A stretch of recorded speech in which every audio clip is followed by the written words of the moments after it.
Mr. Jim Verboen. Mr. Verboen.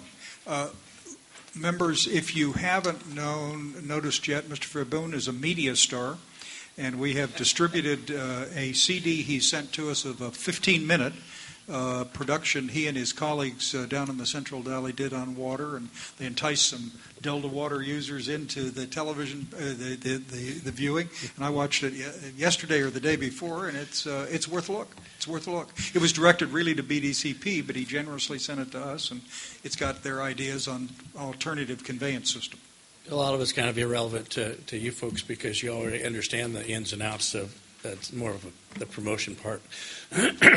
But in today's subjects here, the upstream diversions, I think, can be adequately dealt with potentially by the Water Quality Control Board or Water Resources Control Board in flow standards.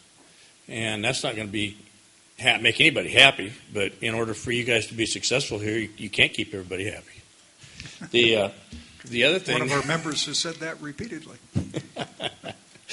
The other thing that I wanted to mention was when you go in and you just have the geographical and you, at the same time, it appears to me that you're almost exempting some of the water quality impacts that are accruing from the South Delta, from the San Joaquin River, and its deficient flows and the seepage that comes in from different farm fields.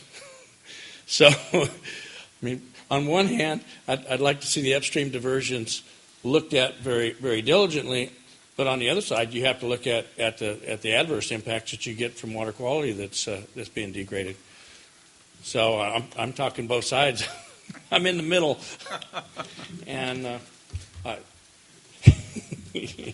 while I'm here, I do want to promote just a little bit what we're proposing down there that did get some of the people from up and around this area interested in looking at it, and it's enlarging existing channel that exists on the east side of Twitchell Island.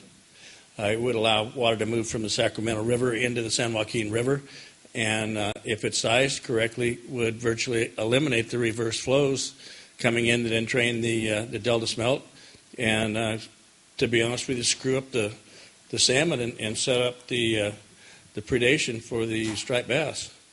So ideally, I think the Fish and Game might have an easier decision to make if you keep the salmon smolt swimming downstream considerably and you don't entrain the Delta smelt. So anyway, I was just asking to get it modeled and let the chips fall where they may. Thank you, Mr. Verboen.